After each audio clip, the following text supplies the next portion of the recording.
Welcome to just minute Jesus. కీర్తన 119:57. యెహోవా నీవే నా భాగము, నీ వాక్యమును అనుసరించి నడుచుకుందునని నేను నిశ్చయించుకున్నానంటూ కీర్తనకారుడు ఒక శ్రేష్టమైన సంగతిని వెల్లడి చేస్తున్నారు. వెనకటికి ఒక రాజు ఉన్నాడు. ఆ రాజు తన ప్రజలకు ఒక కబురు పంపించారు.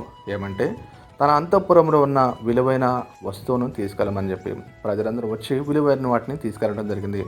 ఒక వ్యక్తి మాత్రం ఒక పాత్రను తీసుకొని ఆ పాత్రలో రాజును నిలబడమని కోరటం జరిగింది. నిలబడిన తర్వాత ఎందుకు నన్ను ఈ విధంగా నిలబడమంటావంటే, ప్రజలందరూ వారికి ఇష్టమైన వాటిని తీసుకెళ్లారు, వాటితో సంతృప్తి చెందుతారు.